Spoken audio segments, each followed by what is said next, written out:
د غود خود مینوالو ستړي مشئ.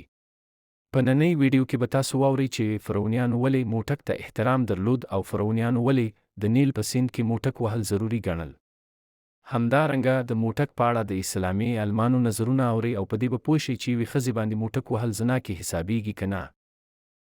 موټک وهل داسې کار دی چې په نړۍ کې هیڅوک هم ترې خوندي نه دی. نر، ښځه، زوړ، ځوان، ماشوم ټول موټک وهي او ښه په خوند یې وهي. د نړۍ په ګوټ ګوټ کې داسې خلک شته چې خواړه او اوبه نه لري، خو غین او کوس لري او په هغه باندې د شفقت لاس تېرول نه هېروي.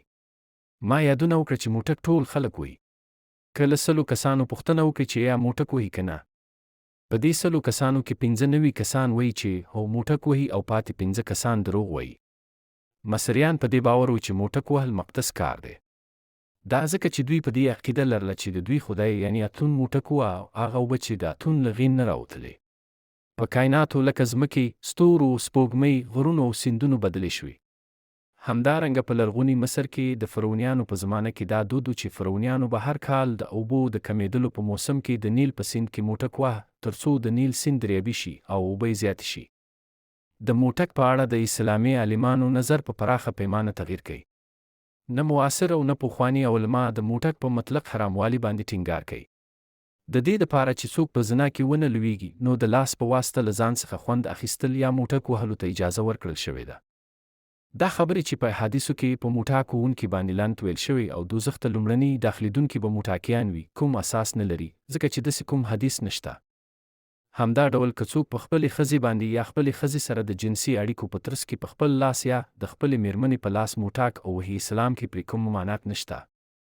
اسلامي علما په دې باور دي چې که څوک له خپلې ښځې بغیر په کومې بلې ښځې باندې موټی ووهي، په دې ډول چې خپل غین د بلې ښځې په لاس کې ورکړي یا بلې ښځې ته ګوري او په خپل لاس باندې موټک وهي، نو دا په زنا کې نه حسابېږي.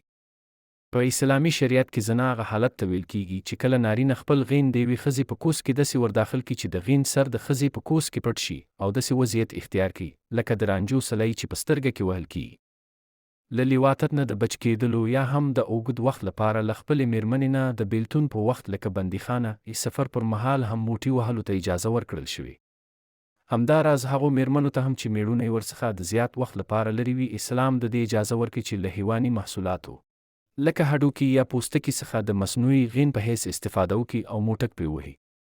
اسلامي علماو د موټک پر مهال یوازې فانټیزي یا د یو چا خیال ته راوستل او بیا په هماغه شخص باندې موټک وهل منع کړي دي.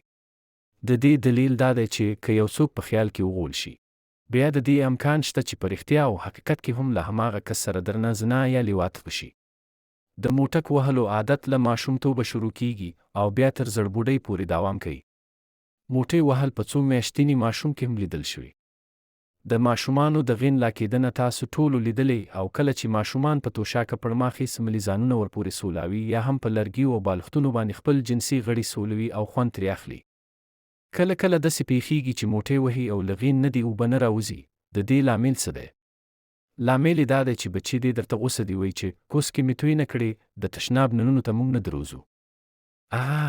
ټوکه مې وکړه. دې ته وچ ارګاسم وایي.